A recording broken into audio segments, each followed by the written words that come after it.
Hello friend. आज का Hindu editorial जिसका टाइटल है Tamil Nadu case against NEET. Friend, इस एडिटोरियल के माध्यम से हम लोग तीन चीज़ के बारे में चर्चा करेंगे। पहला कि जो इस एडिटोरियल का एक्सप्लेनेशन होगा बिल्कुल हिंदी में होगा, आपको समझ में आएगी। दूसरा, आज का जो मुख्य बात है जो हम लोग जिस पे चर्चा करने जा रहे हैं, जो इम्पोर्टेंट जितने भी वोकेबलरी है, इडियम्स, फ्रेजेज है, उस पर हम लोग चर्चा करेंगे। और थर्ड, जहाँ जहाँ ग्रामर रूल बताने की आवश्यकता होगी मैं बताने का कोशिश करूंगा।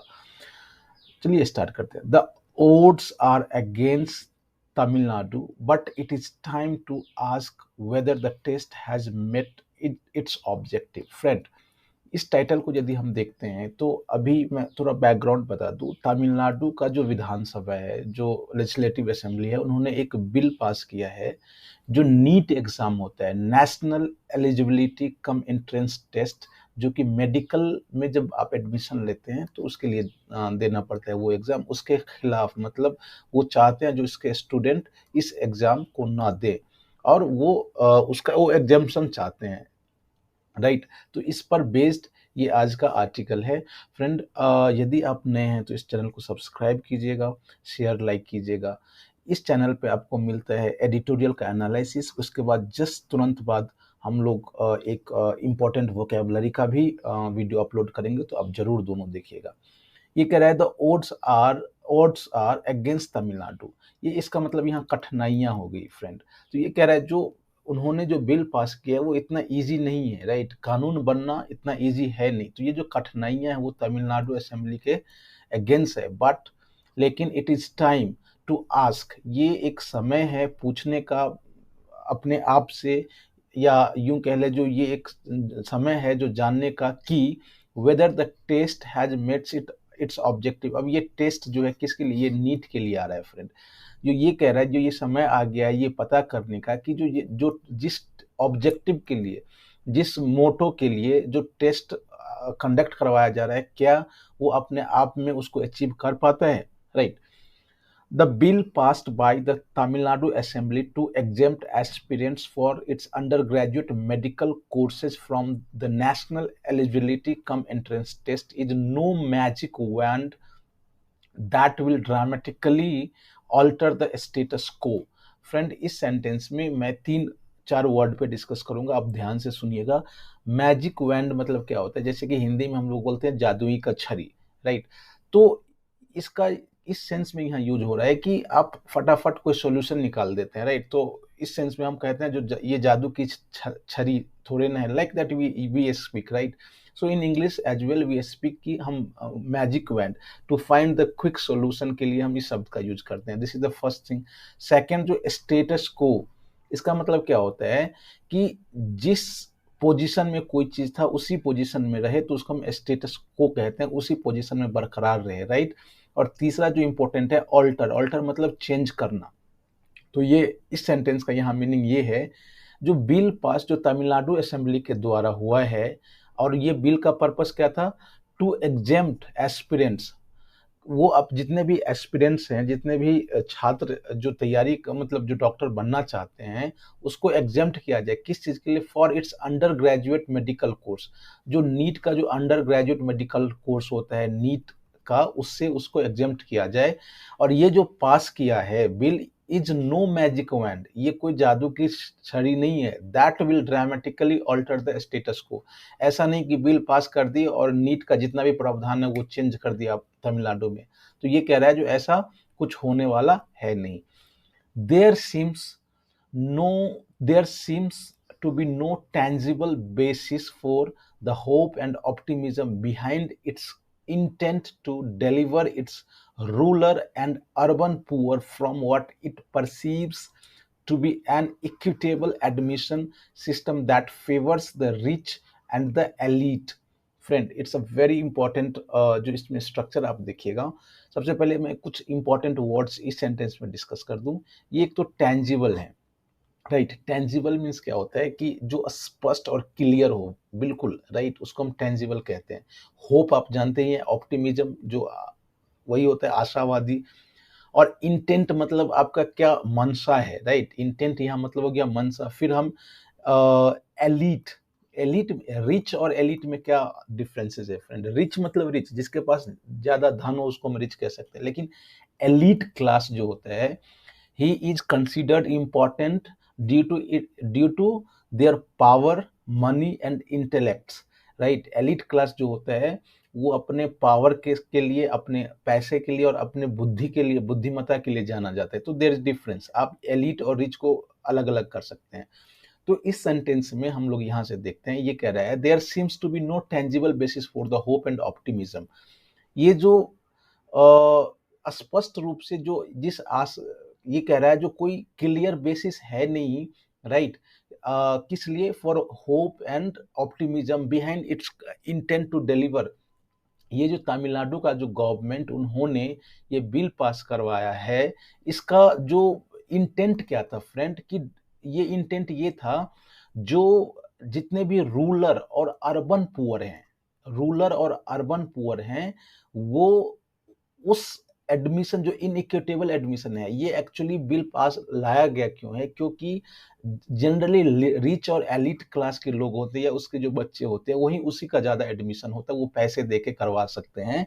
तो इसका जो मंशा था, जो इंटेंट था, उसका ये था जो ये बिल लाके उस चीज को वो खत्म करे, राइट? तो कह रहा है जो बिल उन्होंने पास किया उसमें कोई स्पष्ट होप और ऑप्टिमिज्म दिखाई नहीं दे रहा है, राइट? और किस में नहीं दिखाई दे रहा है? किसके लिए नहीं दिखाई दे रहा है? ये रूरल और अर्बन पुअर के लिए। और किस चीज में? कि वो इनइक्विटेबल एडमिशन जो सिस्टम है, जो कि जनरली फेवर करता है रिच और एलिट क्लास को।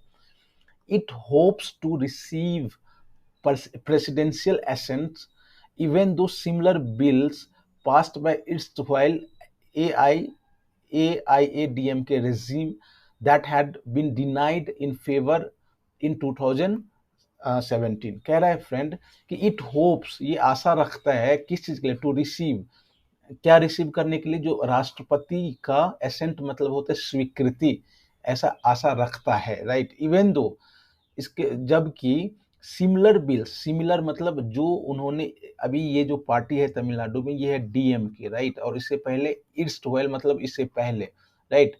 एआईएडीएमके उन्होंने भी इसी तरह का बिल 2017 में लाया था, जो डिनाइड कर दिया गया था, मतलब मना कर दिया गया था, पास नहीं हुआ था। Such assent is required as the proposed state law is in conflict with the parliamentary legislation regulatory medical admission। ये जो ऐसा जो assent, ऐसी जो स्वीकृति है, वो क्या क्या मांग करती है? As proposed state law is in, जो कि जो स्टेट का जो प्रपोज्ड लॉ है, कोई भी स्टेट का जो लॉ होता है, जब आप प्रेसिडेंट का एसेंट चाहते हैं, स्वीकृति चाहते हैं, तो जो आपने लॉ बनाया है वो conflict with parliamentary legislation regulating medical admission. Actually जो ये नीट की जो एग्जाम है, वो कहीं ना कहीं ये पार्लियामेंट और जो सेंट्रल लेवल पे वो उसके नियम के तहत चलता है, और आपने एक स्टेट में उसको बिल पास करवाया है, राइट? तो ये ऐसा नहीं हो सकता है generally. The key element the DMK has brought to the table now to fulfill its electoral promise of abolishing NEET is a report by Justice जो रिटायर्ड हो गए हैं A.K. Ranjan committee on the adverse impact of NEET on the students and healthcare delivery in states। अब friend जो DMK, जो अभी जो party है जिन्होंने ये बिल पास करवाया है, एक्चुअली वो इसमें जो की एलिमेंट है, राइट, वो कहाँ से? हाँ, इस सेंटेंस में थोड़ा एक दो वर्ड पहले हम लोग देख लेते हैं। ये ब्रिंग टू द टेबल या ब्रॉट, यहाँ bring brought to the table, इसका मतलब हुआ जो कोई चीज को आप डिस्कशन के लिए लाते हैं, राइट? और इसमें जो नेक्स्ट है अबोलिश, अबोलिश मतलब क्या होता है फ्रेंड? खत्म करना, राइट? और एडवर्स आप जानते ही होंगे, एडवर्स मतलब बिल्कुल उल्टा। हाँ, तो अब हम देखते हैं इसका मीनिंग क्या हो सकता है। The key element that DMK has brought to the table now to fulfil its electoral promise of abolishing NEET. अब ये इसको हम लोग यहाँ देखते हैं, जो अभी डीएमके ने उसको जो लाया है, एक्चुअली वो इलेक्शन से पहले उसका चुनावी मुद्दा था, जब वो सरकार में आएगी तो नीट को खत्म करेगी, इस तरह से, राइट? तो इस चीज को उन्होंने डिस्कशन के लिए, मतलब अब bring to the table, brought to the table लाया है। और ये नीट ऐसा लाया क्यों है, जो की एलिमेंट उसमें वो कहाँ से है? It is a report by Justice retired A K Ranjan committee. ये जो एक ए के रंजन कमेटी का रिपोर्ट है, जिन्होंने कहा था कि on the adverse impact of NEET on students and health care delivery in the state. ये जो नीट जो है वो तमिलनाडु में उसका जो एडवर्स मतलब उल्टा प्रभाव पड़ेगा किसका, किस पर? स्टूडेंट पर, और जो तमिलनाडु में हेल्थ केयर डिलीवरी सिस्टम है उस पर। The committee's view that the NEET would adversely affect the rural and urban poor, and consequently the state's future manpower availability to run its network of primary healthcare has many takers as well as some truth behind it। Friend, आपको ये पता होना चाहिए, जो south Indian state जितने भी हैं वहाँ सारे के सारे हेल्थ केयर सिस्टम बहुत ही बढ़िया है, और उसमें भी तमिलनाडु का है वो बहुत ही बढ़िया है, राइट। तो ये जो रंजन कमेटी जो है, जो एक जस्ट जो रंजन कमेटी है, उसके अनुसार उसका ये था, जो जो नीट जो है उसका एडवर्सली इम्पैक्ट होगा, this will adversely affect the rural and urban poor.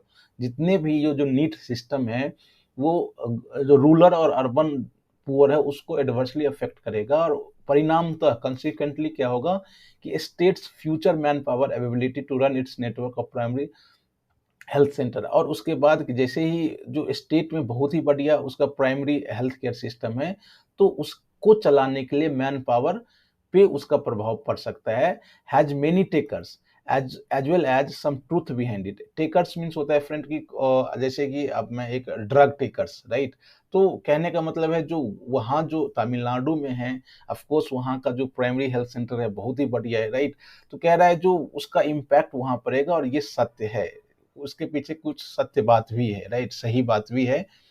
The moot question however is whether the mere inclusion of these elements from the report in the bill's preambles and its statements of object and reason is sufficient incentive for center to grant the exemption that Tamil Nadu wants।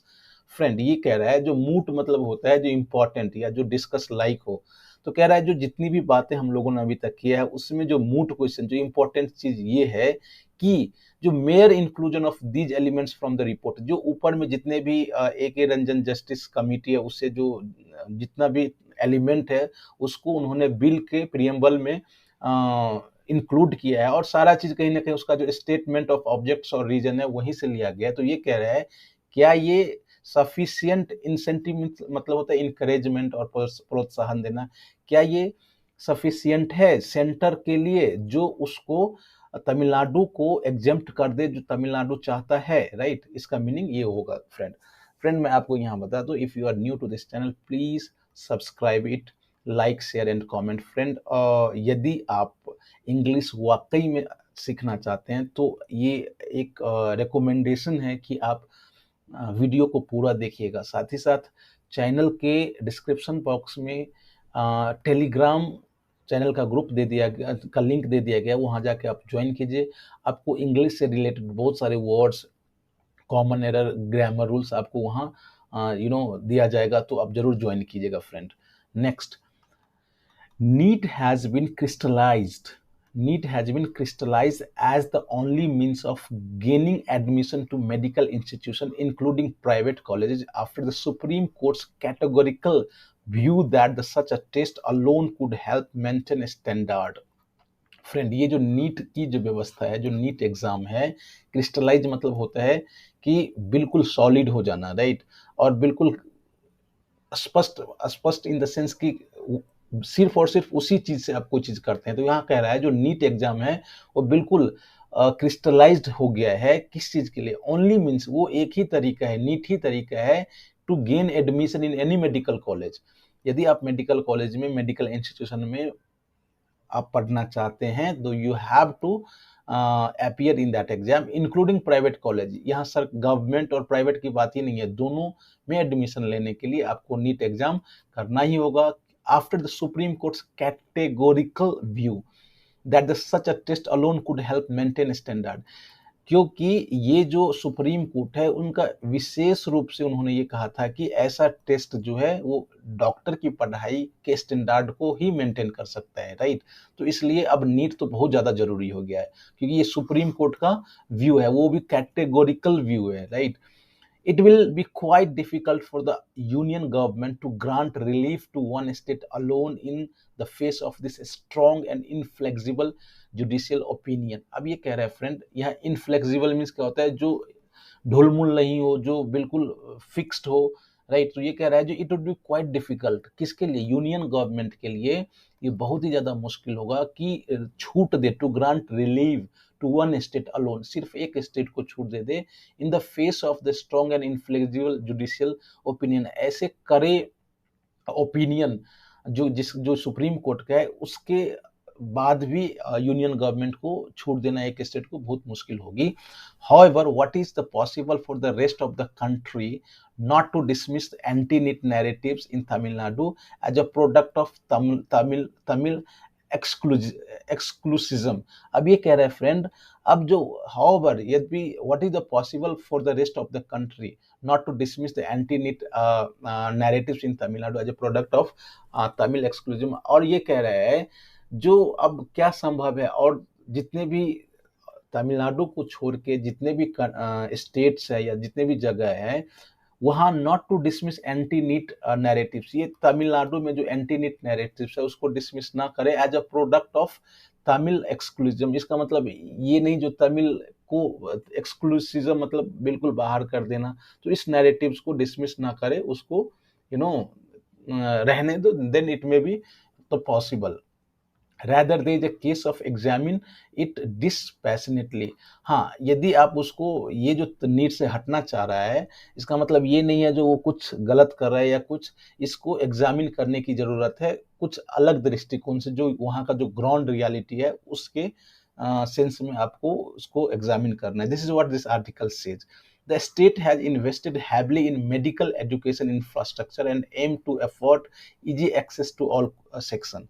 अब ये कह रहे हैं friend, जो Tamil Nadu state है उन्होंने बहुत भारी खर्च किया है मेडिकल जो एजुकेशन इंफ्रास्ट्रक्चर पर, साथ ही साथ उसका जो एम्ड है, उसका जो मोटो है कि aim to afford easy access to all section, जितने भी गरीब गुरबा जितने भी क्लास है, राइट। तो उसको उसका ये वो दिखा रहा है जो सब लोग वहां जा सके। This has so far preserve the efficiency of its health care system. अभी तक उन्होंने अपने तमिलनाडु, दिस मतलब this has so far preserve the efficiency of health care system, जो हेल्थ केयर सिस्टम है उसके एफिशिएंसी को, उसके काम करने के तरीके को अभी तक वहां बरकरार रखा है, that is preserve. This time The time may also have come to examine whether NEET has met its purpose of improving standard and curbing commercialization and profiteering। Friend यहाँ ये कह रहा है अब ये भी समय है, दिस टाइम द टाइम में ऑल्सो हैव कम, अब समय आ गया है कि ये एग्जामिन करे, राइट, कि जो नीट एग्जाम है जो अपने उसका क्या उद्देश्य था, उद्देश्य क्या था, जो अपने स्टैंडर्ड को अपने लेवल को वो अच्छा बनाए रखे। कर्व मतलब होता है रोकना, जो नीट का एक कॉमर्शियलाइजेशन ना हो, व्यापारीकरण ना हो, और उससे ये लाभ कमाने की जरिया ना बन जाए, क्या उसको रोकने में नीट मतलब नीट अभी तक हो पाया है, मतलब उसको पहुंच कर पाया है कि नहीं, ये समय आ गया एग्जामिन करने का, ये परीक्षण करने का एग्जाम टाइम आ गया। अंडर करेंट नॉर्म्स जो अभी चल रहा है, one quite low on the merit rank can still buy a medical seat in a private college। ये जो अभी जो चल रहा है अंडर करेंट नॉर्म्स, कि एक मेरिट लिस्ट में जब आप नीट की एग्जाम दे भी दे और मेरिट लिस्ट में आपका सबसे कम मार्क्स है, फिर भी आप क्या करते हैं, पैसे के बदौलत अच्छे प्राइवेट कॉलेज में एडमिशन ले लेते हैं। while those ranked higher but only good enough to get government quota seats in private institution can be priced out of system।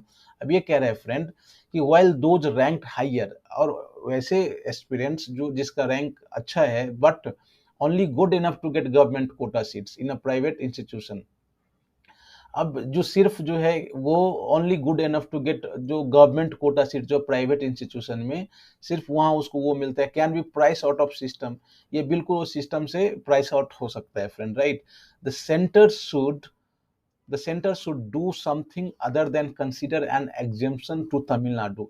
अब ये तो गवर्नमेंट को तमिलनाडु का एग्जाम्पशन जो है उसको सोचना चाहिए, साथ साथ उसे और जो कॉमर्शियलाइजेशन हो रहा है या फिर कम मार्क्स वाले अच्छे प्राइवेट कॉलेज में एडमिशन ले लेते हैं या फिर उससे जो लाभ कमाने की एक ये जरिया बन गया, इस सब पे सेंट्रल गवर्नमेंट को सोचना चाहिए। It has to be conceive a better system that will allow a fair admission process while preserving enter say merit and preventing rampant commercialization। rampant means जो frequently बहुत ज्यादा कहते हैं ना धुआंधार चलता हो, राइट।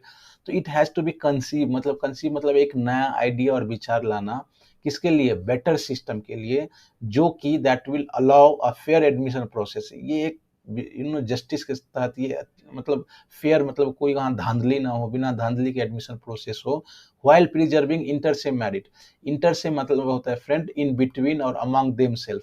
तो ये जो मेरिट है उसको प्रिजर्व करते हुए और प्रिवेंट रैम्पेंट कॉमर्शियलाइजेशन, ये जो धुआंधार व्यापारीकरण हो रहा है नीट का, उसको रोकते हुए गवर्नमेंट को एक ऐसा सिस्टम के बारे में सोचना चाहिए जहां फेयर एडमिशन हो। फ्रेंड, इस तरह से आज हम लोगों ने आज का एडिटोरियल देखा।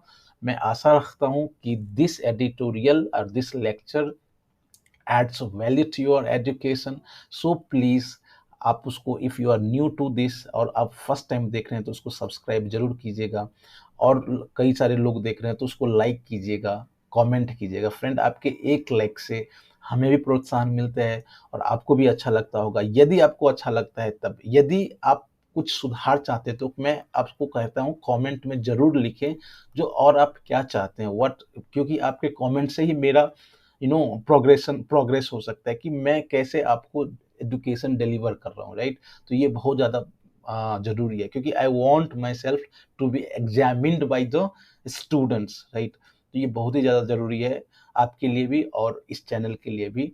दूसरी बात, इसके जस्ट बाद एक वोकेबलरी का सेक्शन आएगा, उसको आप जरूर वॉच कीजिएगा, क्योंकि आप वोकेबलरी और एडिटोरियल देखते हैं तब आपका कॉम्बिनेशन बनता है और आप एडिटोरियल को बहुत बढ़िया से समझ पाते हैं। वोकेबलरी क्लास में आपको वर्ड, इसके साथ उसका मीनिंग, यूजेज इन सेंटेंस, सिनोनिम्स, इस वर्ड का आइडेंटिफिकेशन क्या है, मतलब बिल्कुल 4-5 कॉलम बना के समझाया गया है। एक बार में आप सब सारे कुछ समझ जाएंगे। तो फ्रेंड, फिर हम लोग कल मिलते हैं, तब तक के लिए आप अपना बहुत ख्याल रखिएगा। Bye bye, take care, thank you.